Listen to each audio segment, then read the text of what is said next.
moved into an apartment in June in the Central District. Probably by about July, I had an email that I learned about mold that I had started seeing.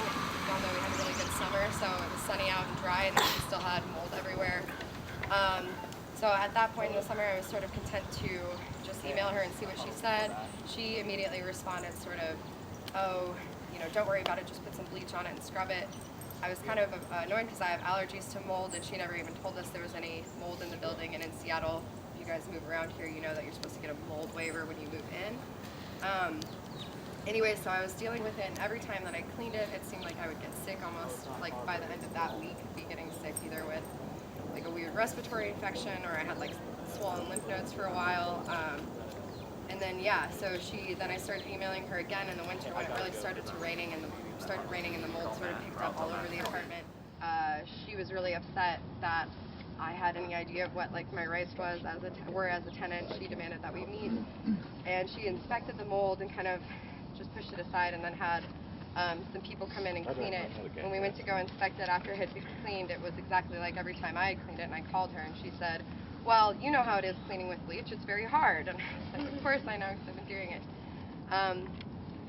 Toward the end, our dog started getting allergies as well, which was really sad. That's our dog. And Andrew, who, as far as I know, hadn't really had any issues with mold, started getting sick, and even got a letter from his doctor advising that we move out. So we left all our stuff there in the middle of, we left from there with all of our stuff in the middle of December, and she was basically threatened at one point to sue us for waste and like all these reasons she wasn't going to give back her deposit. In January, we got $400 of our $1,000 deposit back, and so now we're demanding that she gives the rest of the $600 because we were forced to move because it was super moldy. Yeah. Great. Okay, so the plan today is a little tricky.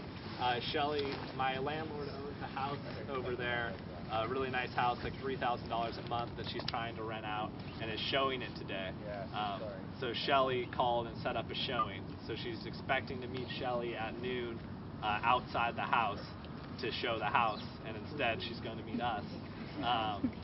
So there's nowhere to meet up closer with parking and where she wouldn't see us.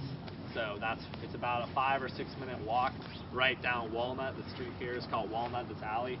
So we have people who know the way, but we're all gonna march down Walnut and then take a right on Victoria, and the last 100 feet or so, she's just gonna have a direct line of sight at us.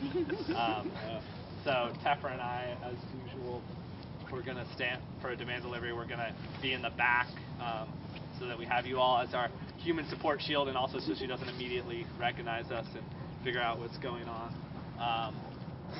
And then we were thinking for this one that the best thing to do would be like from when we make the turn where she can see us, just be completely silent. Like don't chat with, try not to chat or laugh.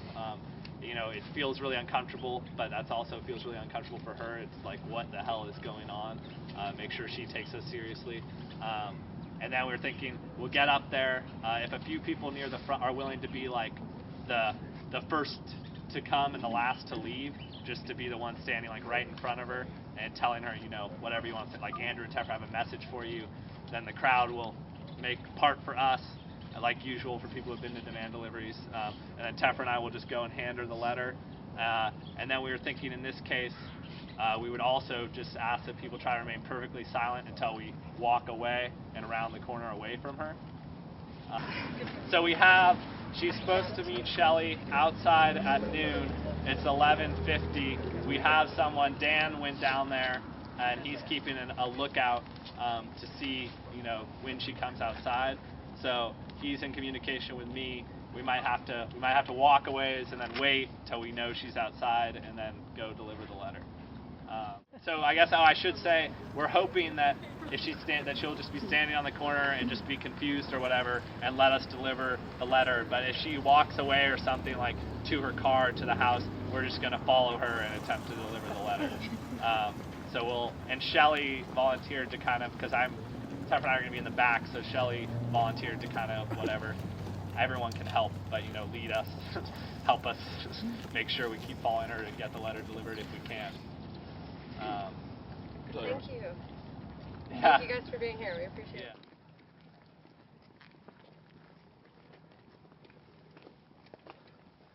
All right. Hi, Pete. Hi. Hi. Got a letter for you. Oh, I'd like okay. you to read it. Okay. In case if any of the other former tenants are wondering, this is about the deposit that you, $600 of which you get to give us back.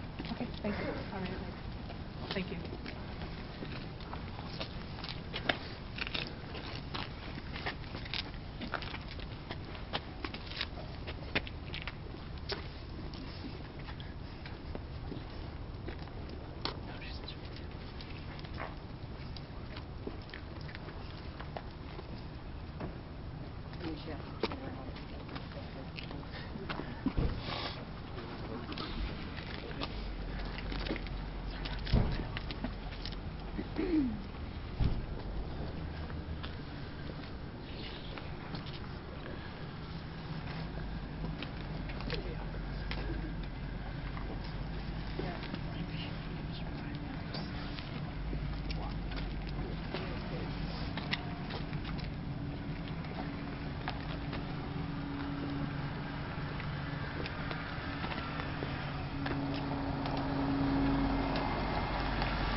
Well done.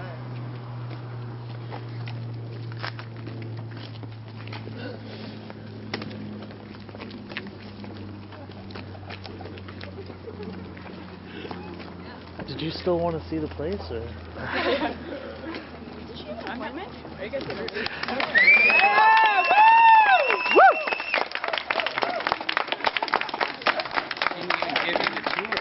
I know, yeah. Just call her back. And just be like, I'm waiting for you. Where are you at? Wait, was it okay to laugh now?